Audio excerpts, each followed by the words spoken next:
Latest प्रतिक्रिया आलेली आहे उपमुख्यमंत्री एकनाथ शिंदे यांची। काँग्रेस आणि राहुल गांधी यांची जी काही भूमिका होती त्यावरती त्यांनी टीका केलेली आहे। पंतप्रधान यांच्या घरासमोर आंदोलन करणं हा सुरक्षेच्या दृष्टीने खूप आव्हानात्मक गोष्ट आहे आणि आतापर्यंतच्या भारताच्या राजकीय इतिहासामध्ये असं कधीही झालेलं नाही। संसदेच्या आवारात सुद्धा आंदोलन केलं विरोधकांनी। विरोधी पक्षांमध्ये काही मर्यादा राहिलेली नाहीये। काहीही करून मीडियाचं आकर्षण आपल्याकडे झालं पाहिजे हा त्यांचा प्रयत्न आहे। पप्पू यादव आणि समाजवादी पक्षाच्या काही लोकांनी प्रभू रामाचं त्या ठिकाणी मान करण्याचा प्रयत्न केला। सरकार आणि नेत्यांचा विरोध करण्यासाठी आपण कुठेतरी एक पातळी आपण ओलांडतोय किंवा कुठेतरी आपण मर्यादा ओलांडतोय याचं प्रत्येकाने आता भान ठेवलं पाहिजे। म्हणूनच कुठेतरी काँग्रेस रसातळाला गेली का किंवा मग काँग्रेसलाच अजून गड्ड्यात घालायचं काम काँग्रेसचे नेते करतायत का? काँग्रेसचं म्हणणं असं आहे की ही वेळ भाजपनेच आणली।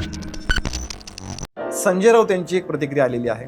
2029 पूर्वीच या 3 वर्षाच्या आतमध्येच मोदी आणि शहा यांना जावं लागेल। ज्यावेळेस महाविकास आघाडी स्थापन झाली होती त्यावेळेस ते दररोज माध्यमाला सांगायचे की ही महाविकास आघाडी खूप तगडी आहे, खूप मजबूत आहे। 25 वर्ष त्या महाविकास आघाडीला हात कोणी लावू शकत नाही। 25 वर्ष महाविकास आघाडीला कोणी पाय उतार करू शकत नाही। 25 महिने सुद्धा ती महाविकास आघाडी चालली नाहीये। त्यामुळे संजय राऊतांच्या भविष्यवाणीवर काही आपण त्या ठिकाणी लक्ष नाही दिलं गेलं पाहिजे। सरकारच्या विरोधासाठी निर्माण झालेली एक चळवळ सीजेपी, आता या सीजेपीने एक नवीन आंदोलन सुरू केलंय शाळा सुधारणेचं। त्याच्याबद्दल काय? जे भाजप आणि सरकार विरोधी जे भूमिका घेणारे लोक होते त्या लोकांनी सीजेपीच्या आंदोलनाला जेनजी त्या ठिकाणी म्हणण्याला सुरुवात केली। म्हणून आता त्यांना वाटतं की खरंच आम्ही जेनजीचे प्रतिनिधी आहोत। पण 35,000 50,000 लोकांचे प्रतिनिधित्व करणं म्हणजे 38 कोटी जेनजीचे प्रतिनिधित्व नाहीये हे भारतभरातील लोकांना माहित आहे। आता आम्हीच जेनजीचे प्रतिनिधित्व असं दाखवण्यासाठी शाळेचा मुद्दा उचलायचा, जेन अल्फा सांगायचं आणि आपण त्यांचं प्रतिनिधित्व करतो म्हणायचं, तसं नाहीये।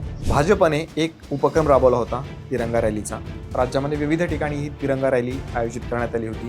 मुख्यमंत्री स्वतः त्याच्यामध्ये सहभागी झालेले। ही रॅली आयोजित करत असताना ठिकठिकाणी ट्रॅफिक जॅम होत होतं आणि सर्वसामान्य लोकांना त्रास होत होता किंवा गैरसोय होत होती।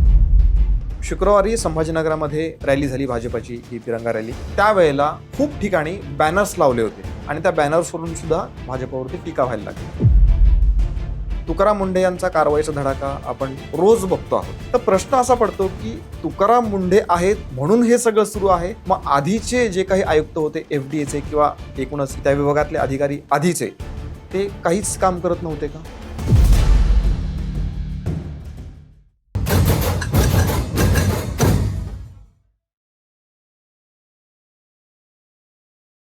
नमस्कार, पॉलिटिकल मूड या आपल्या विशेष कार्यक्रमामध्ये आपल्या सगळ्यांचं स्वागत। सगळ्यात पहिल्यांदा तर सर्व प्रेक्षकांना स्वातंत्र्य दिनाच्या खूप खूप शुभेच्छा। स्वातंत्र्य दिन सगळीकडे उत्साहात साजरा झाला। स्वातंत्र्य दिनाचा उत्साह एकीकडे आहेच, पण दुसरीकडे राजकारण्यांचं राजकारण हे सुद्धा जोरात आहे आणि आपण ते रोज बघतो आहोत, अनुभवतो आहोत। त्यामुळे या आठवड्यात ज्या काही ट्रेंडिंग राजकीय घडामोडी घडलेल्या आहेत त्यावरती आपण चर्चा करणार आहोत आणि सविस्तर विश्लेषण करणार आहोत। आपल्यासोबत आहेत ॲडव्होकेट आणि राजकीय विश्लेषक शिवाजी जाधव। सर, पुन्हा एकदा स्वागत आहे आपल्या या विशेष कार्यक्रमामध्ये। सगळ्यात पहिला प्रश्न, कसा आहे तुमचा मूड? मूड एकदम बेस्ट। आपल्या राज्यात, आपल्या देशात विविध राजकीय घडामोडी घडलेल्या आहेत, सामाजिक घडामोडी घडलेल्या आहेत। त्यातलं सगळ्यात मोठी घडामोड म्हणजे विद्यार्थ्यांचं आंदोलन आणि विद्यार्थ्यांच्या आंदोलनाच्या आड राजकारण होतंय अशी टीका विरोधकही करत आहेत आणि सत्ताधारी पण करत आहेत। लेटेस्ट प्रतिक्रिया आलेली आहे उपमुख्यमंत्री एकनाथ शिंदे यांची आणि त्यांनी हे जे काही आंदोलन झालं, विद्यार्थ्यांचं आंदोलन आहे त्याला तर पाठिंबा सगळ्यांचाच होता, त्यात काही वादच नाहीये। पण काँग्रेस आणि राहुल गांधी यांची जी काही भूमिका होती त्यावरती त्यांनी टीका केलेली आहे आणि राहुल गांधींनी जे काही पंतप्रधान यांच्या घरासमोर जे आंदोलन केलं त्यावरून विशेष करून टीका केली आहे। बघा कसं आहे की एकनाथ शिंदे हे NDA चे घटक पक्ष असल्यामुळे आणि पत्रकारांनी त्यांना विचारल्यामुळे त्यांनी तशी भूमिका दिलेली। साहजिकच आहे की पंतप्रधान यांच्या घरासमोर आंदोलन करणं हा सुरक्षेच्या दृष्टीने खूप आव्हानात्मक गोष्ट आहे आणि आतापर्यंतच्या भारताच्या राजकीय इतिहासामध्ये असं कधीही झालेलं नाही की पंतप्रधानांच्या घरासमोर 100 मीटर आतमध्ये जाऊन तिथं आंदोलन करणं आणि सुरक्षा यंत्रणेला त्या ठिकाणी हादरून ठेवणं आणि ते कुठलीही पूर्वसूचना न देता, विशेष म्हणजे कुठलीही पूर्वसूचना न देता ते झालेलं आहे। त्यामुळे ह्या आंदोलनाची चहूबाजूने विशेषतः NDAच्या पक्षाकडून, घटक पक्षाकडून त्या ठिकाणी त्यांच्यावरती टीका होते आणि ते खरंच विरोधी पक्षाला ते न शोभणारी गोष्ट होती म्हणून त्यांच्यावरती टीका होते। तुम्ही आंदोलन करा, ठरलेल्या जागेवर आंदोलन करा किंवा पोलिसांना त्याची सूचना द्या, यंत्रणेला त्याची सूचना द्या, मग करा, पण पंतप्रधानांच्या घरासमोर चढून जाणं आणि तिथं आंदोलन करणं आणि तिथं त्या पद्धतीचे स्टंट करणं हे देशातील बहुतांश लोकांना आवडलेले नाहीये.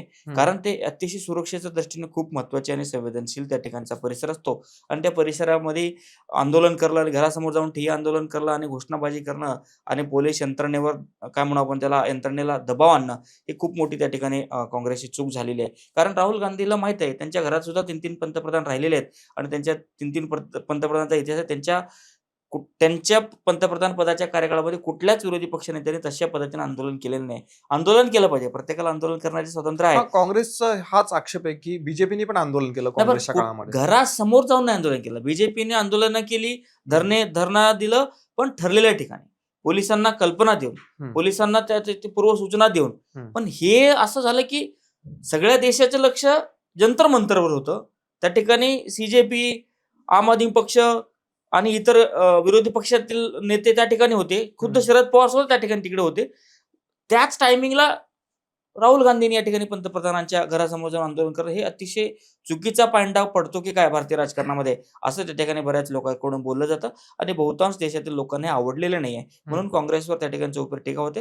त्याचाच भाग म्हणून एकनाथ शिंदे यांनी त्यावरती, राहुल गांधी यांनी त्यांच्या आंदोलनावरती प्रश्न उपस्थित केलेला आहे. पंतप्रधानांच्या घरासमोर आंदोलन केलं, त्याच्यावरून एकनाथ शिंदे यांनी टीका केली राहुल गांधी यांच्यावरती.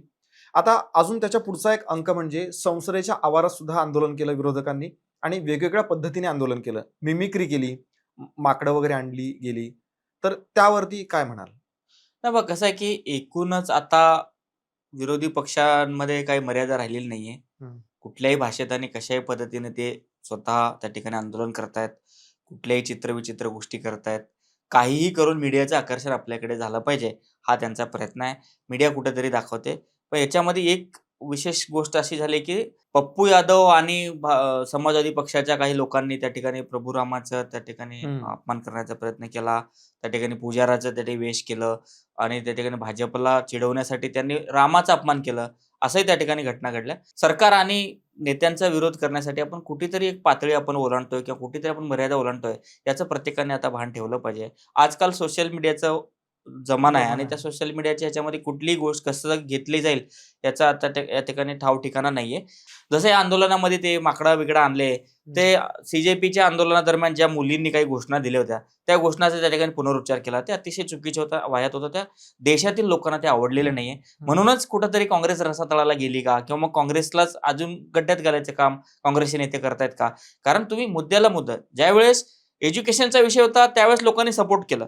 पण बाकीच्या वेळेस अशा तुम्ही जर मर्यादा ओलांडणार असाल तर नाही. लोकांना ते पटणार नाही. काँग्रेसचं म्हणणं असं आहे की ही वेळ भाजपनेच आणली.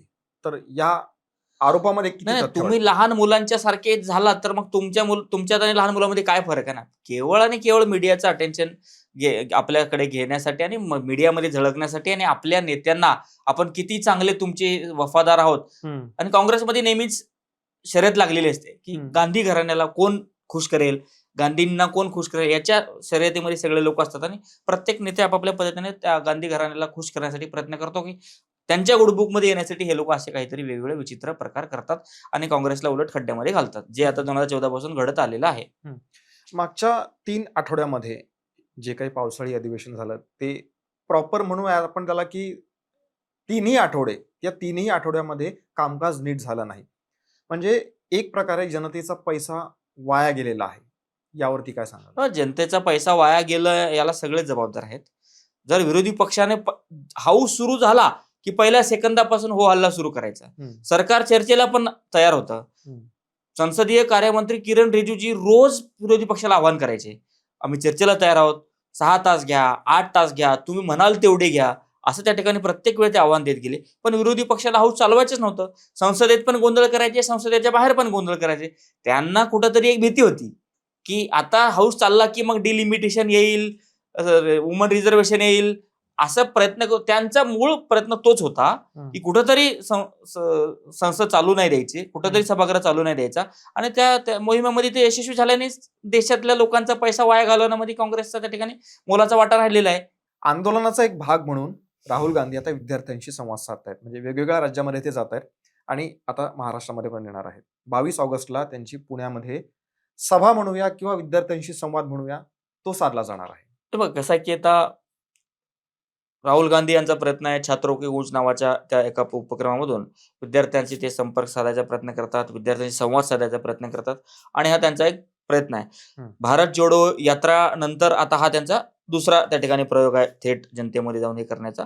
आणि त्याला असं प्रत्येक वेळेस त्याला आपण डिस्कार्ड करायला नाही जमणार. काही काही ठिकाणी त्यांना चांगला प्रतिसाद सुद्धा मिळतोय, मुलं सुद्धा जात आहेत आणि मुलांना त्याच्या चांगल्या पद्धतीने ते बोलतायत सुद्धा आणि मुलांच्या संदर्भातले प्रश्न उठवतात आणि मुलांना कन्व्हिन्स करायचा प्रयत्न करतात की सरकार हे चुकीचे धोरण राबवतात किंवा सरकारच्या विरोधामध्ये आम्ही तुमच्यासोबत आहोत, तुम्ही तुमच्या पद्धतीने आंदोलन करा आणि आम्ही तुमच्या असं त्या ठिकाणी प्रयत्न करतात. बघूया त्यांच्या प्रयत्नाला किती यश येतील आणि किती लोक त्या ठिकाणी त्यांना स्वीकारतील आणि त्यांच्या कार्यक्रमानंतर किती लोकांचं मतपरिवर्तन होईल हे आपल्याला येणाऱ्या काळ सांगेल. विरोधकांची सरकारवर केलेली टीका, सरकारने विरोधकांवर केलेली टीका ही आपण बघतो आहोतच. आता याच्यामध्ये संजय राऊत यांची एक प्रतिक्रिया आलेली आहे आणि त्यांनी असं म्हटलंय की 2029 पूर्वीच, म्हणजे आता 3 वर्ष बाकी आहेत, 2.5 ते 3 वर्ष, या 3 वर्षाच्या आतमध्येच मोदी आणि शहा यांना जावं लागेल. संजय राऊत आणि त्यांची भविष्यवाणी महाराष्ट्राला आणि देशाला काही नवीन नाहीये.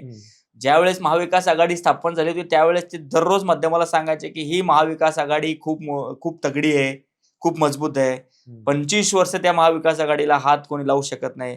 25 वर्ष महाविकास आघाडीला कोणी पायउतार करू शकत नाही. 25 महिने सुद्धा ती महाविकास आघाडी चालली नाहीये. त्यामुळे संजय राऊतांच्या भविष्यवाणीवर काही आपण त्या ठिकाणी लक्ष नाही दिलं गेलं पाहिजे. आणि देशातील आणि महाराष्ट्रातील लोकांना माहिती आहे की संजय राऊत हे आपल्या पक्षाचा आणि आपल्या कार्यकर्त्यांचा मनोबल वाढवण्यासाठी नेहमी ते बोलत असतात. कसं आहे की आपल्या कार्यकर्त्यांचं मनोबल वाढवलं पाहिजे, आपल्या कार्यकर्त्याला काहीतरी हुरूप आलं पाहिजे, त्यासाठी प्रत्येक नेते जाणीवपूर्वक अशा गोष्टी बोलत असतात. असं काही होत नाही. दर 15 दिवसानं दर महिन्यानंतर संजय राऊतांची भविष्यवाणी येत असते आणि ती भविष्यवाणी आजपर्यंत त्यांची एकही भविष्यवाणी खरी ठरलेली नाही. उलट त्यांनी जे सांगितलेल्या गोष्टी सगळ्या उलट चुकीच्या ठरल्यात आणि त्याच्यावर मात करत भाजपचे लोक त्या ठिकाणी त्यांना मात देत त्या ठिकाणी पुढे येत राहिलेले आहेत. संजय राऊत यांनी सरकारवरती टीका केली आहे हे तर आहेच आहे, पण त्यांनी निवडणूक आयोगावरती सुद्धा टीका केली आहे आणि खूप म्हणजे आक्रमक पद्धतीने टीका केली आहे. त्यांचं म्हणणं आहे की निवडणूक आयोगाने शेण खाल्लंय आणि आमचा जो पक्ष आहे तो करोडो रुपयांना विकलाय सत्ताधाऱ्यांना. बघा कसं आहे की संजय राऊतांचा निवडणूक आयोगावर विश्वास नाही, संजय राऊतांचा कोर्टावर विश्वास नाही, संजय राऊतांचा सरकारवर विश्वास नाही, संजय राऊतांचा या देशामध्ये चाललेल्या सगळ्या यंत्रणांवर विश्वास नाही. कधी काळी हिंदुत्ववादी म्हणणाऱ्या संघटना शिवसेना बाळासाहेबांनी ज्यावेळेस स्थापन केली, बाळासाहेब हयातमध्ये होते त्यावेळेसची शिवसेना आणि आताची शिवसेना अतिशय वेगळी झालेली. आताची शिवसेना ही कम्युनिस्ट विचारधाराची झाली का असं त्या ठिकाणी आपल्याला म्हणावं लागेल. निवडणूक आयोगावर का त्यांचा विश्वास नाहीये? कारण शिवसेना पक्ष एकनाथ शिंदे शिवसेनेचं नाव आणि चिन्ह एकनाथ शिंदे यांना दिलं. का दिलं? तर एकनाथ शिंदे यांच्या वकिलांनी, एकनाथ शिंदे यांच्या पक्षाने त्या ठिकाणी दाखवून दिलं की त्यांच्याकडे आमदार आहे, त्यांच्याकडे जिल्हाधिकारी आहे, त्यांच्याकडे तालुकाध्यक्ष आहे, त्यांच्याकडे संघटना आहे, त्यांच्याकडे लेजिस्लेटिव्ह पार्टीचे लोक आहेत. 2/3 पेक्षा जास्त लोक त्यांच्याकडे गेलेत ना. 2/3चा नियम कशाला ठेवले? अँटी डिफेक्शन लॉ, पक्षांतर बंदी कायदा कशाला ठेवले? तुमचं नेतृत्व सक्षम नव्हतं. उद्धव ठाकरेंनी नेतृत्व व्यवस्थित नाही केलं. उद्धव ठाकरेंचं नेतृत्व 2/3 लोकांपेक्षा अधिक लोकांना उद्धव ठाकरेंचं नेतृत्व आवडलेलं नाहीये. म्हणून लोक एकनाथ शिंदे यांच्या सोबत गेले. म्हणून निवडणूक आयोगाने त्यांना त्या ठिकाणी पक्षाचं नाव आणि चिन्ह दिलेले. जरी ते कायमस्वरूपी नसलं, येणाऱ्या सुनावणी सुरू आहे, तो निकाल येईपर्यंत दिलं ना. म्हणजे आता त्यांना लोकांनी निवडून पण दिलं. जर त्यांना शिवसेना त्यांची राहिली नसती, चिन्ह त्यांचा राहिला नसता, लोकांनी त्यांना पाडलं असतं. लोकांनी त्यांना लोकसभेमध्ये जरी त्यांना कमी जागा निवडले तरी विधानसभेमध्ये त्यांचे जवळपास 57-58 जागा त्या ठिकाणी लोकांनी निवडून दिले. हे एक शिक्कामोर्तबच आहे ना. तुम्ही कितीही माध्यमामध्ये आलात, कितीही माध्यमामध्ये येऊन बोललात, तरी लोकांनी शिवसेनेला स्वीकारलंय, लोकांनी एकनाथ शिंदेला स्वीकारलंय, लोकांनी शिवसेनेच्या कार्यकर्त्यांनी, शिवसेनेच्या जिल्हाध्यक्षांनी, शिवसेनेच्या विभाग प्रमुखांनी, शिवसेनेच्या आमदारांनी, शिवसेनेच्या खासदारांनी एकनाथ शिंदे यांचे नेतृत्व स्वीकारलेलं आहे. लोकांनी त्यांना मतदान करून त्यांच्यावर शिक्कामोर्तब केलेले. त्यामुळे संजय राऊतांनी माध्यमामध्ये येऊन किती जरी बोलले तरी त्याला फारसा किंमत राहणार नाहीये. हेच वक्तव्य एकनाथ शिंदे शिवसेनेच्या बाहेर पडण्याच्या आधी ते लोक करत नव्हते. कारण असं असतं की जर तुम्ही लोकांना सांभाळलं नाही, जर तुम्ही कार्यकर्त्यांना सांभाळलं नाही, जर तुम्ही पदाधिकाऱ्यांना वेळ नाही दिला, तर मग लोक तुमच्या सोबत किती दिवस राहतील? कार्यकर्ते सांभाळायची पण एक पद्धत असते, राजकारण करायची पण एक पद्धत असते. आणि कार्यकर्त्यांना काय लागतं, कार्यकर्त्यांना नेत्यांचा वेळ लागतो, नेत्यांचं त्या ठिकाणी बोलणं लागतं, नेत्यांचा पाठिंबा लागतो. तो जर पाठिंबा त्यांना मिळत नसेल किंवा त्यांना दिलेल्या अधिकारामध्ये आदित्य ठाकरेंनी त्यांच्या चमूनी जर ढवळाढवळ करत असतील, तर मग कशाचे त्या ठिकाणी लोक. त्यामुळे निवडणूक आयोगावर आपण भांडा फोडू शकत नाही, निवडणूक आयोगावर आपण खापर फोडू शकत नाही त्या सगळ्या गोष्टीचं. पहिले तुमचे नेते उद्धव ठाकरे सक्षम नव्हते म्हणून लोक त्यांच्या सोडून गेलेत. 2/3 लोक, एक माणूस चुकू शकतो, 2 माणूस चुकू शकतात, 2/3 लोक चुकू शकत नाहीत. तुमचे 53-54 आमदारांपैकी 41-42 आमदार चुकू शकत नाही. 1, 2, 10 पर्यंत मी म्हणाल चुकू शकतात, पण 43 आमदार कसे काय चुकू शकतात? नाही, पण तेच म्हणणं आहे की सुरुवातीला तर 16च आमदार गेले होते, मग नंतर मग एक तो आकडा वाढत गेला. त्यांना संविधानाने तो अधिकार दिलाय ना. असं म्हणलंय का एका दिवसामध्ये 2/3, पण ती एक प्रक्रिया आहे ना. संविधानाने दिलेला अधिकार जर ते जे लोक वापरत असतील, संविधानानेच त्याला अधिकार दिला असेल 2/3 एकत्र येऊन वेगळा गट करायचा किंवा वेगळा पक्ष करायचा किंवा पक्ष वर दावा करायचा, तो त्यांचा अधिकार आहे ना. आपण संविधान एकीकडे लोकशाहीची वार्ता करायचे आणि दुसरीकडे आपण म्हणायचे की निवडणूक आयोगाने हे केलं. निवडणूक आयोगाने सगळ्या मांडलेल्या फॅक्ट्सवर, सगळ्या मांडलेल्या लॉजवर आधारून त्यांनी त्या ठिकाणी निर्णय दिलेले आहे. असं नाही की तुम्हाला निवडणूक आयोग हा स्वायत्त यंत्रणा आहे, त्यांना कसे डिसिजन घ्यायचे ते त्यांना अधिकार आहे. बरं, कुठले असं उठून सुटून डायरेक्टली नाही गेले, ते सगळ्या गोष्टी ऐकून, सगळ्या गोष्टी फॅक्ट चेक करून तुम्ही निवडणूक. सर्वात मोठी आयरनी अशी झाली आहे की जो पक्ष मातोश्रीच्या आदेशावर, ठाकरेंच्या आदेशावर चालणारा पक्ष म्हणून जे शिवसेनेचे कार्यकर्ते, नेते, पदाधिकारी अभिमानाने सांगत होते, त्यांचेच वकील सुनावणी दरम्यान माननीय सर्वोच्च न्यायालयामध्ये सांगत होते की आमचा पक्ष कसा डेमोक्रेटिक होता, आमच्या पक्षामध्ये कशी अंतर्गत लोकशाही होती, आमच्या पक्षामध्ये कसे निवडणुका होतात, आमच्या पक्षामध्ये आदित्य ठाकरेला कसा नेता केला, आमच्या पक्षामध्ये किती लोक इलेक्टेड आहेत, आमच्या पक्षामध्ये किती लोक अपॉइंटेड आहेत. बाळासाहेब असताना, उद्धव ठाकरे असताना त्या पक्षाची संघटना काय आहे, त्या पक्षाचे काय म्हणू आपण त्याला, त्या पक्षाची घटना काय, हे काहीच लोकांना माहित नाही. जे मातोश्री आदेश येईल ते लोक काय म्हणू आपण त्याला अतिशय सन्मानाने त्याचा पालन करायचे. त्या पक्षामध्ये लोकशाही नव्हती. हे लोक तर शिवसेना सोडून जाताना एकनाथ शिंदेच्या गटातले लोक बोलले की आता हम करेसो कायदा, ह्या गोष्टीला अभिमानाने सांगायचे लोक.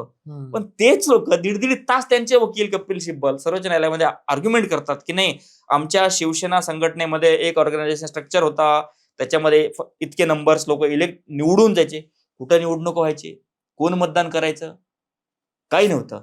काही लोकांना इलेक्टेड म्हणायचे, काही लोकांना अपॉइंटेड म्हणायचे आणि सगळे निर्णय स्वतःच आपल्या एका हातामध्ये घ्यायचे आणि कार्यकर्त्याला फक्त पालापाचोळा समजे. कार्यकर्त्याला आणि नेत्याला शिवसेनेमध्ये काही महत्व दिलं गेलं नाही असं मी म्हणत नाही, तर जेवढे लोक ठाकरेला सोडून गेले तेवढ्या सगळ्या लोकांचं तेच म्हणणं होतं. त्यामुळे आपला सिक्का खोटा आहे म्हणून आपण दुसऱ्या एखाद्या यंत्रणेवर नाव ठेवून त्या दुसऱ्या यंत्रणेची विश्वासार्हता कमी करणं आणि त्याच्या नावानं आपण काय म्हणू आपण रडणं आणि त्याची विश्वासार्हता कमी करण्यापेक्षा आपलं काय चुकलं का याच्यावरती आत्मचिंतन केलं पाहिजे आणि अजून पक्ष फुटणार नाही याची काळजी केली पाहिजे. आणि आपले जेवढे लोक राहिलेत त्यांचा सांभाळ कसा करता येईल आणि त्यांच्या वतीने आपल्या पक्षाच्या संघटनेचा वाढ कसा करता येईल हे या ठिकाणी पॉझिटिव्हली या सगळ्या गोष्टी घेतल्या पाहिजे, ना की असलेल्या यंत्रणांवरती आज निवडणूक आयोगाने त्यांच्या विरोधात निकाल दिला म्हणून निवडणूक आयोग बिकाऊ झाला.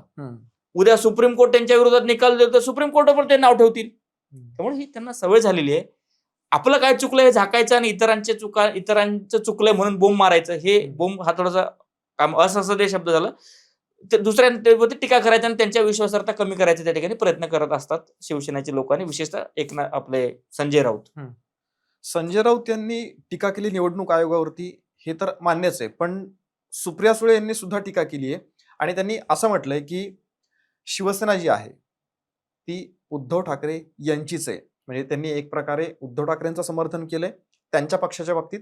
आणि दुसरी गोष्ट अशी की त्यांनी त्यांचा जो पक्ष आहे राष्ट्रवादी पक्ष तो सुद्धा आमचाच आहे, म्हणजे शरद पवारांचा आहे आणि त्यासाठी आम्ही शेवटपर्यंत कोर्टामध्ये लढाई लढू असा विश्वास त्यांनी व्यक्त केला. कसं असतं की ठाकरे गटाचे वकील कपिल सिब्बल सुनावणी दरम्यान माननीय सर्वोच्च न्यायालयामध्ये बोलले की बहुमताला किंमत आहे, लोकशाहीमध्ये बहुमताला किंमत आहे. बहुमत म्हणजे काय?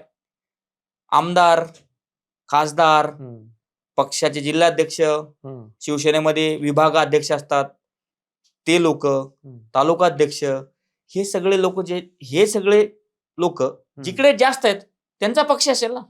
साहजिक आहे, सिंपल आहे. हे कपिल सिब्बलाने सुप्रीम कोर्टामध्ये सांगितलेलं आहे सुनावणी दरम्यान. तर सुप्रिया सुळेंना पण हेच लागू होतं.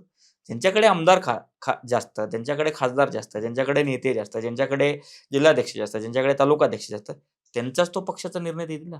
असं उठलं की सुटलं निवडणूक आयोगामध्ये काम करणारे सगळेच लोक बिकाऊ आहेत किंवा सगळेच लोक भाजपप्रेमी आहेत असं नाही.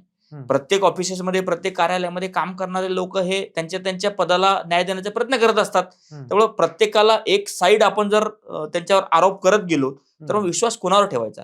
त्यामुळं लोकशाहीमध्ये बहुमताला किंमत आहे, पक्षामध्ये सुद्धा बहुमताला किंमत आहे. बहुतांश लोकांना जे वाटतं तेच त्या ठिकाणी निर्णय जे निवडणूक आयोग म्हणा किंवा सुप्रीम कोर्ट म्हणा त्या संदर्भातले जे केसेस झालेत त्याच्या संदर्भामध्ये दिलेलं आहे. कारण हे सर्वात महत्वाचं म्हणजे काय होतं की आता हे असं म्हणतात ना की बाळासाहेबांनी शिवसेना पक्ष स्थापन केलं हे सगळ्याला माहिती आहे, लहान पोराला सुद्धा माहिती आहे की शिवसेना बाळासाहेबांची होती. शरद पवारांनी राष्ट्रवादी काँग्रेस स्थापन केलं हे कुणालाही माहिती आहे. पण आता शरद पवारांच्या नंतर कोण, हा प्रश्न आहे. राष्ट्रवादी शरद पवारांची होती याला कोणी डिनाय करत नाहीये, शिवसेना बाळासाहेबांची होती ह्याला कोणी डिनाय करत नाहीये. पण त्याच्यानंतर कोण, आता बाळासाहेब हयात नाहीयेत, शरद पवार आता सक्रिय आहेत पण आता त्यांचं तेवढं वर्चस्व राहिलेलं नाहीये. पण त्यांच्यानंतर कोण, हा मुळात प्रश्न आहे. त्यामुळं बाळासाहेबांनी सुरू केली म्हणून तुमचा दावा त्या ठिकाणी खरा ठरत नाहीये.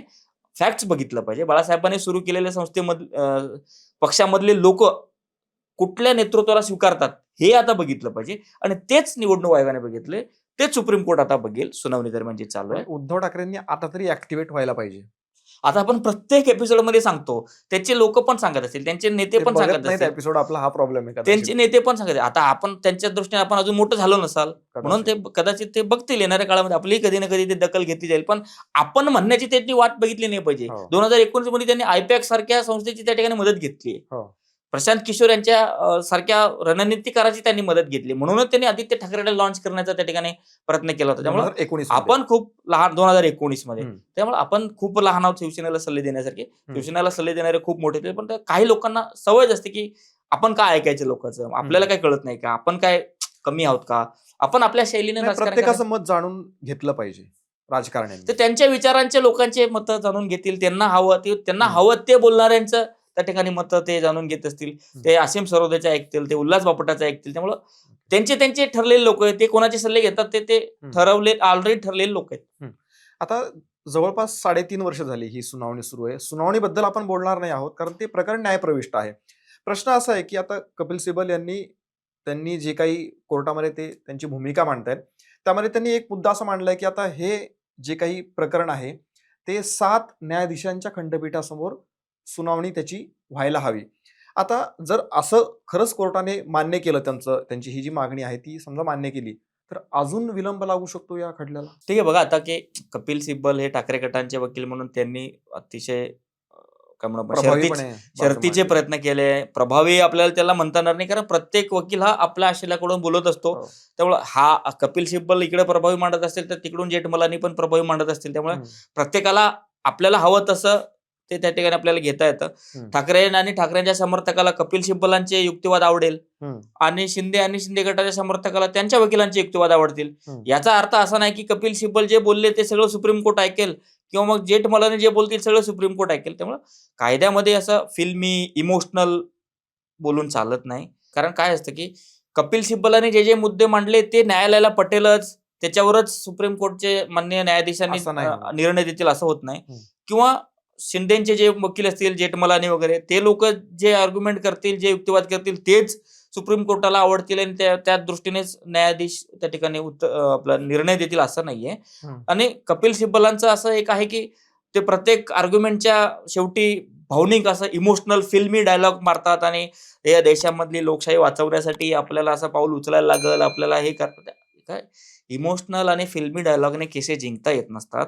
फॅक्ट्स आणि लॉ त्या ठिकाणी आपल्याला मांडावा लागतो. त्या दृष्टीने कपिल सिब्बल यांनी काही प्रयत्न केलेले आहे. पण समोरच्या पार्टीने, समोरच्या लोकांनी सुद्धा आता त्यांचा युक्तिवाद अजून बाकी आहे. त्यांचा युक्तिवाद ऐकून आता माननीय न्यायालय पुढचं 7 जे 7 न्यायाधीशांच्या खंडपीठासमोर हे न्यायचं का नाही न्यायचं का यांनीच निर्णय द्यायचा, तो माननीय न्यायालयाच्या अखत्यारीतली गोष्ट आहे आणि तो माननीय न्यायालय त्या दृष्टीने निर्णय घेईल.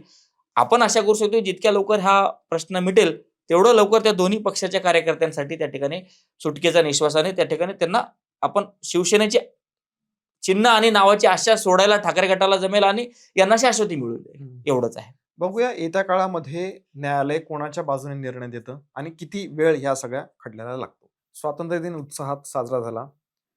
भाजपने एक उपक्रम राबवला होता तिरंगा रॅलीचा आणि राज्यामध्ये विविध ठिकाणी ही तिरंगा रॅली आयोजित करण्यात आली होती. मुख्यमंत्री स्वतः त्याच्यामध्ये सहभागी झालेले. तुम्हाला या सगळ्या रॅलीबद्दल काय वाटतं, जी भाजपने आयोजित केलेली आहे?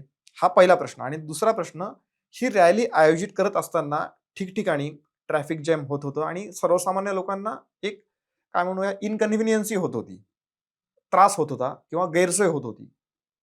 त्याच्याबद्दल काय सांगाल? हे बघा कसं आहे असते की तिरंगा रॅली म्हणून भाजप संघटनेकडून ते रॅली केली जाते. बरं, प्रत्येक वेळेस आपण निगेटिव्ह बघितलं पाहिजे असं नाही. ठिकठिकाणी काही लोक उत्स्फूर्तपणे त्या रॅलीमध्ये सहभागी सुद्धा होत आहेत. प्रचंड स्वागतार्ह आहे, पण प्रचंड मोठ्या प्रमाणामध्ये लोक त्या ठिकाणी सहभाग नोंदवत आहेत. आता एवढ्या मोठ्या प्रमाणामध्ये रॅली झाली तर थोड्याफार प्रमाणामध्ये नागरिकांना त्या ठिकाणी गैरसोय होणारच आहे आणि त्या गैरसोयीचं आता आपण ते स्वागत केलं पाहिजे की ते रॅली काय कोणाच्या विरोधात नाहीये, कोणाच्या विरोधात घोषणा नाही आहेत किंवा कोणाच्या विरोधात असलेली शिवीगाळ नाही.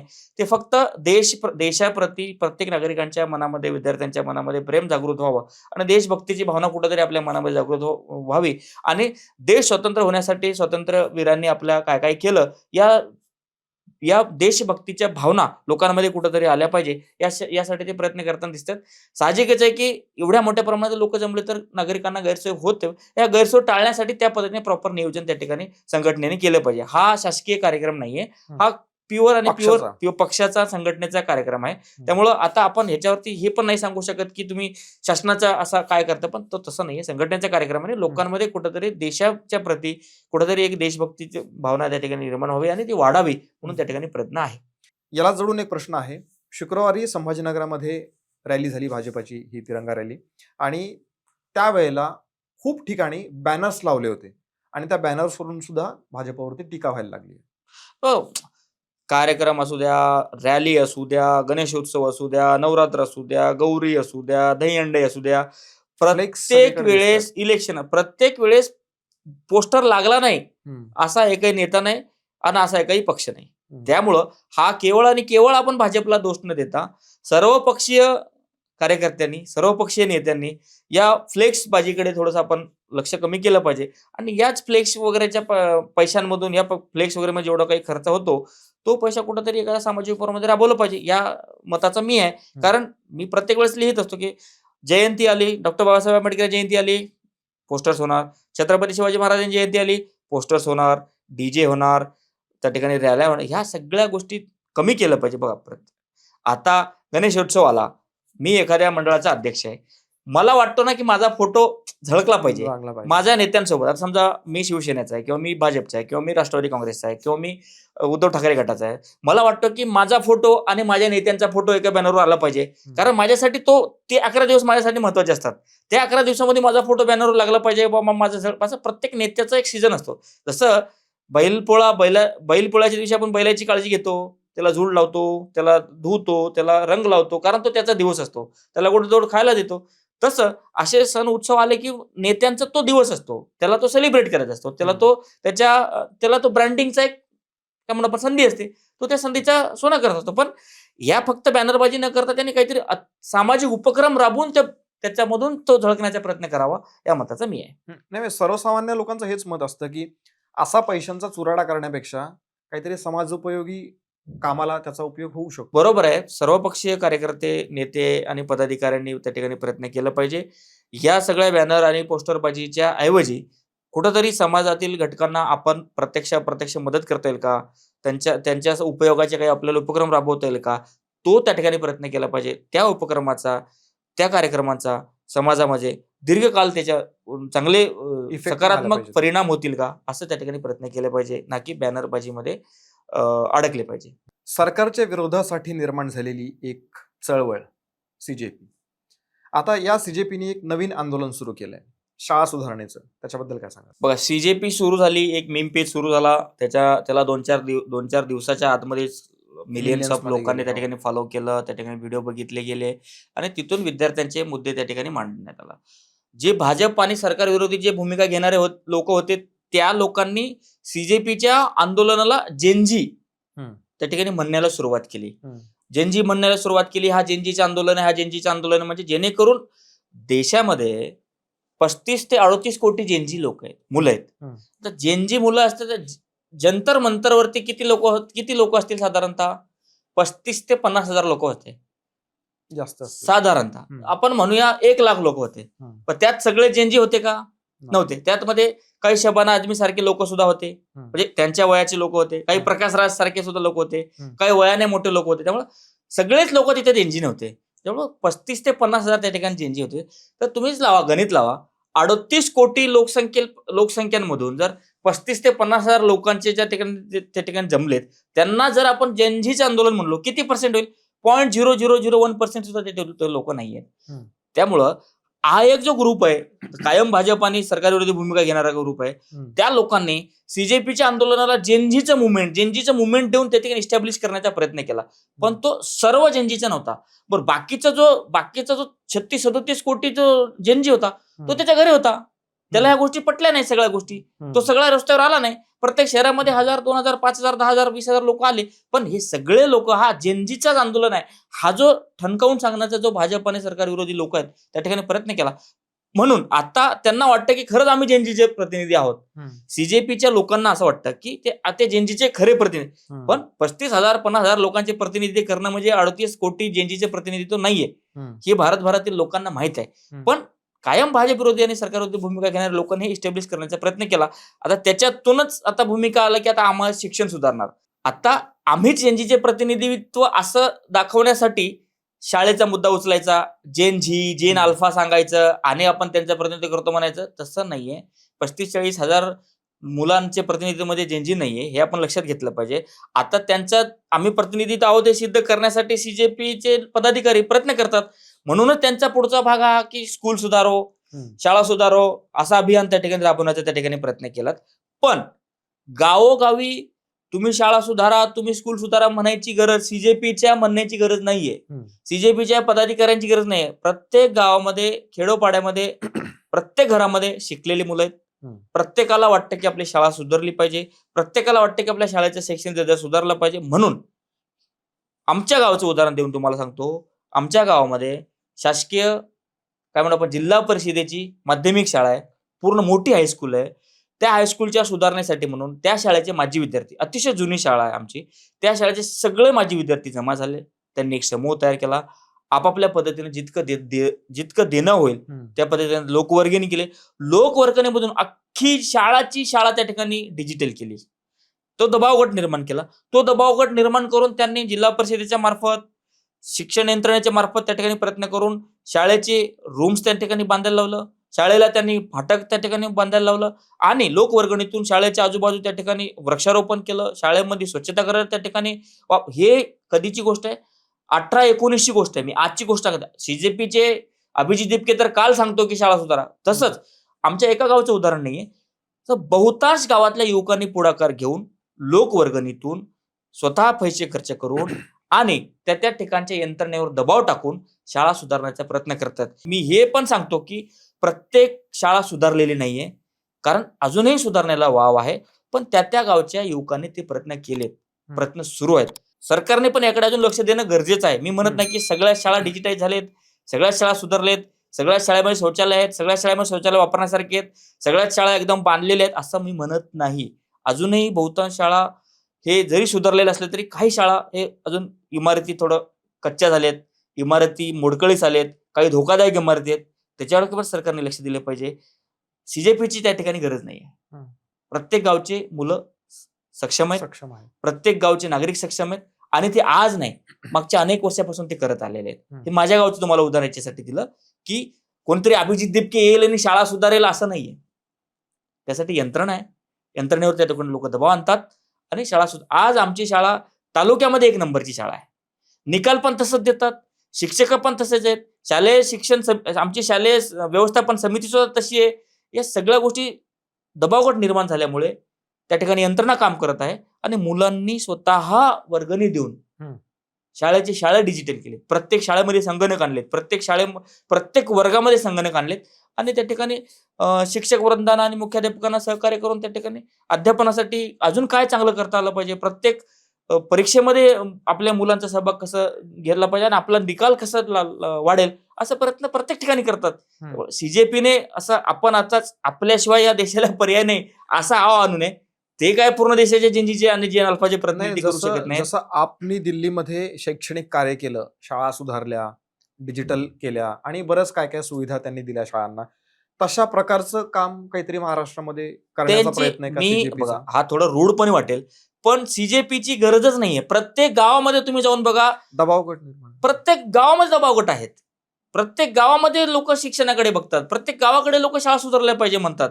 अजून सर्वात महत्वाची गोष्ट, अजून पालकांनी पुढे आलं पाहिजे आणि जिल्हा परिषदेच्या आणि शासकीय अनुदानावर चालणाऱ्या शाळांमध्ये आपल्या मुलांना टाकलं पाहिजे. हितनं सुरुवात केली पाहिजे, ना की इंग्रजी माध्यमाच्या खाजगी शाळांमध्ये न टाकता इकडे टाकून शासकीय शाळांना कसं मजबूत करता येईल, शासकीय शाळांना कसं ताकद देता येईल यासाठी सुद्धा पालकांनी प्रयत्न केले पाहिजे. शिवाय जसं आमच्या गावाच्या मुलांनी एकत्र येऊन त्या ठिकाणी लोक वर्गणी करून शाळा सुधारण्यासाठी मदत केली आणि त्या ठिकाणच्या यंत्रणावर दबाव टाकून त्या ठिकाणी शाळा कशी सुधारता येईल आणि कशी शाळा एक नंबर करता येईल तसं केलं पाहिजे आणि इथनं पुढे सगळ्या लोकांनी केलं पण पाहिजे. पण यासाठी सीजेपी वगैरे लोकांची गरज नाही. सीजेपीनं आपलं ऊर बडवून घेऊ नये की आम्ही शाळा सुधारतोय. यामध्ये सरकार पण यंत्रणा पण काम करत असते, पण जिथं सरकार पोहोचत नाही तिथं आपण त्या ठिकाणी त्या गावातल्या लोकांनी सरकारच्या यंत्रणेला लक्षात आणून दिलं पाहिजे की आमच्या गावची शाळेची फाटक नाहीये, तो पडलेला आहे, आमच्या गावच्या शाळेची शौचालय वापरण्यायोग्य नाहीये, आमच्या गावच्या शालेय पोषण आहार जे खिचडी वगैरे शिजवतात ते रूम व्यवस्थित नाहीये, ती रूम व्यवस्थित करून द्या. आमच्या गावच्या शाळेमध्ये 300 विद्यार्थी आहेत पण शिक्षक 5 आहेत, अजून आम्हाला अधिकचे शिक्षक द्या. या सगळ्या गोष्टी मुलं करतायत आणि करत आलेत. मी आमच्या गावचं उदाहरण म्हणून सांगतो. त्यामुळे प्रत्येक गावामध्ये तुम्ही जाल तर ह्या गोष्टी होत आहेत. असं नाही की सीजेपी पुढे आला आणि ते केलं, तसं नाही. सीजेपीला आता फक्त मुद्दे पाहिजे रिलिव्हंट राहण्यासाठी. त्यामुळे सीजेपी काही वेगळं त्या ठिकाणी करत नाही आणि सीजेपी म्हणजे जेनजी नाही, हे आपण सगळ्यांनी लक्षात घेतलं पाहिजे. तुम्ही म्हणताय तो मुद्दा बरोबर आहे की तुमच्या गावामध्ये ज्या पद्धतीने शैक्षणिक सुधारणा झाल्या, विद्यार्थ्यांनी पुढाकार घेऊन हे सगळ्या गोष्टी केल्या, गावकऱ्यांनी पुढाकार घेतला, तसा महाराष्ट्रामधल्या प्रत्येक जिल्ह्यातल्या प्रत्येक गावाने खरं तर आदर्श घ्यायला पाहिजे आणि शैक्षणिक व्यवस्था कशी सुधरेल यासाठी खरं तर त्या दृष्टीने पावलं टाकली पाहिजेत. शेवटचा प्रश्न आहे माझा. तुकाराम मुंडे यांचा कारवाईचा धडाका आपण रोज बघतो आहोत. आपण मागच्या एपिसोडमध्ये पण सविस्तर चर्चा केली होती. आता त्यांनी लेटेस्ट काही गोष्टी आहेत की जे प्लॅटफॉर्मवरती ज्या ऑनलाईन विक्री होतात त्यावरती धाडी टाकल्या आणि त्यांची लायसन्स रद्द केलेली आहेत. मोठमोठ्या हॉटेल्सवरती कारवाई केली. रोज आपल्याला ह्या सगळ्या गोष्टी न्यूजमध्ये ऐकायला मिळतात आणि वाचायला पण मिळतात. तर प्रश्न असा पडतो की तुकाराम मुंडे आहेत म्हणून हे सगळं सुरू आहे, मग आधीचे जे काही आयुक्त होते एफडीएचे किंवा एकूणच या संदर्भातील जे काही विभाग आहे त्या विभागातले अधिकारी आधीचे ते काहीच काम करत नव्हते का? बघा, या आधीच्या अधिकाऱ्यांनी काहीच काम केलं नाही हे स्टेटमेंट करणं थोडंसं धारिष्ट्याचे आहे. प्रत्येक डिपार्टमेंटमध्ये काम होत असतात, प्रपोर्शन कमी अधिक असू शकतो. आपण तुकाराम मुंडेंचे जर आपण बघितलं तर तुकाराम मुंडेला मिशनच मिळालं होतं. माध्यमांना बोलताना त्यांनी सांगितलं की एफडीए मध्ये ज्यावेळेस त्यांची बदली झाली त्यावेळेस मुख्यमंत्र्यांनी त्याला सांगितलं होतं की एफडीए मध्ये आपल्याला सगळ्या गोष्टी चांगल्या करायच्या, कारण एफडीए मार्फत होणारा काम हा सर्व नागरिकांशी संदर्भात आहे, विद्यार्थ्यांशी निगडीत आहे, शेतकऱ्यांशी निगडीत आहे. त्यामुळे इथं आपल्याला सगळ्या गोष्टी चांगल्या करायच्या आहेत म्हणून त्यांना ते मिशन देणे गेलेलं आहे. मुख्यमंत्र्यांनी सांगितलेलं मिशन, मुख्यमंत्र्यांनी दिलेलं त्यांना फ्री हँड, याचा परिणाम आपल्याला ते दिसतोय. याच्या आधीच्या अधिकाऱ्यांनी पण केलं असेल पण त्या पद्धतीने त्याचा माध्यमात एवढा प्रचार आणि प्रसार झाला नाही. यावेळेस मात्र तुकाराम मुंडे यांच्या कामामुळे सर्वसाधारण सर्वच लोकांना, महाराष्ट्रातलेच नाही तर संपूर्ण देशभरातील लोकांना त्यांचं त्या ठिकाणी एफडीए मधलं काम कळतंय. असं म्हणता येईल की त्यांचं काम ग्रामीण भागापर्यंत सुद्धा पोहोचलेलं आहे. बुलढाणा जिल्ह्यातील खामगाव मधल्या एक आजीनी सुद्धा व्हिडिओ केलाय. तुम्ही आमच्या पण तालुक्यामध्ये या, आमच्या तालुक्यामध्ये येऊन सुद्धा तुम्ही बघा आमचे लोक काय करतात, इथल्या कसं भेसळ करतात, ह्या सगळ्या गोष्टी बघा. म्हणजे आजीला सुद्धा कळालंय की तुकाराम मुंडेचं काम काय. त्यामुळं तुकाराम मुंडे जे काम करतात त्यामुळं अतिशय एफडीएच्या डिपार्टमेंटमध्ये ज्या ज्या गोष्टी येतात त्या गोष्टी चांगल्या होतात. त्यांनी आणि एका मुलाखतीमध्ये बोलताना सांगितलं की त्यांना आता काही दारू पिणाऱ्यांच्या लोकांचे सुद्धा फोन येतात की रात्री त्यांनी एक हॉटलाईन चालू केलेली, त्या हॉटलाईनवरती दारू पिणारे लोक फोन करतात की मला आता मी जे ड्रिंक करतोय ते ड्रिंकची चव बरोबर नाहीये म्हणून त्यांना फोन करतायत. त्यामुळं तो विभाग सुद्धा त्यांच्याकडे आता आहे, त्याच्यावर सुद्धा ते काम करणार आहेत की जे मद्य विक्री करतात ते लोक ते वैध आहे अवैध आहे. जसं पुण्यामध्ये काही दिवसाच्या पूर्वी विषारी दारूमुळे अनेकांचा त्या ठिकाणी जीव गमावा लागला, तशा घटना आता पुढे घडू नये यासाठी सुद्धा एफडीएने आता पाऊल उचलले. त्यामुळं अवैधपणे चुकीचे लेबल लावून किंवा दारूच्या नावानं वेगळं रसायन विकत असतील तर त्या लोकांनी आता सावध झालं पाहिजे. आतापर्यंत सगळ्या फूड इंडस्ट्रीमध्ये सगळे लोक सावध झाले, आता ते अवैध दारू वगैरे विकणाऱ्या लोकांनी पण आता सावधची भूमिका घेतली पाहिजे, जेणेकरून दारू पिणाऱ्यांसाठी सुद्धा एफडीए काम करते. हे एक दारू पिणाऱ्यांसाठी चांगली गोष्ट आहे. खरं तर खूप स्कोप आहे या विभागामध्ये काम करण्यासाठी, पण तुकाराम मुंढे असल्यामुळे हे काम थोडं जास्त वेगाने होतंय. आपण अशी अपेक्षा करूया या निमित्ताने चर्चा वेगाने होते, कारण त्यांच्याच विभागातले लोक आम्हाला इतकं काम नको म्हणून तक्रार करतात. याच्यावरूनच आपण लक्षात घेतलं पाहिजे की किती मोठ्या प्रमाणात या ठिकाणी काम चालू आहे. जेवढं काम ते करतील तेवढं खरं तर कमीच आहे. पण आपण या निमित्ताने हेच म्हणू शकतो की आता तुकाराम मुंढे आहेत, पण जरी त्यांची दुर्दैवाने समजा जर 3 वर्षाच्या आतच बदली झाली तर जे कोणी आयुक्त पुढचे येतील त्यांनी सुद्धा याच जोमाने खरं तर काम केलं पाहिजे. त्यांची जर बदली करायची झालं असतं तर मुख्यमंत्र्यांनी त्याला फ्री हँड दिलंच नसतं. मुख्यमंत्र्यांनी एक मिशनवर बोलवल्यासारखे त्यांना बोलवलंय, कारण त्यांनीच हे स्वतः माध्यमामध्ये बोलताना सांगितलं. माझं म्हणणं असं होतं की 3 वर्ष करतीलच, ते त्यांचा कार्यकाळ 3 वर्षाचा पूर्ण करतीलच, पण समजा जरी नाही केला किंवा जरी 3 वर्ष पूर्ण केला आणि त्यांची बदली झाली तर त्यानंतर जे कोणी येतील त्यांनी सुद्धा याच जोमाने याच जोमाने त्यांनी काम केलं पाहिजे. कारण करण्याला खूप स्कोप आहे. हे सगळं एवढी भेसळ आणि एवढा सगळा बाजारपेठेमध्ये सगळा कारभार चालू आहे, सगळ्या काळ्या गोष्टी होत आहेत, तर त्याच्यावरती कुठेतरी कंट्रोल यावा अशी एकूण आपल्या सगळ्यांचीच अपेक्षा असली पाहिजे. आज विविध विषयावरती तुम्ही सविस्तर विश्लेषण केलं त्याबद्दल धन्यवाद. प्रेक्षकांनो, पॉलिटिकल मूडच्या आजच्या एपिसोडमध्ये आपण इथेच थांबणार आहोत, पण नेहमीच आठवण, आमचे व्हिडिओ आवडत असतील तर लाईक करा, शेअर करा, चॅनलला सबस्क्राईब करा आणि तुमची मतं कमेंटमध्ये नक्की लिहा. जय हिंद, जय महाराष्ट्र.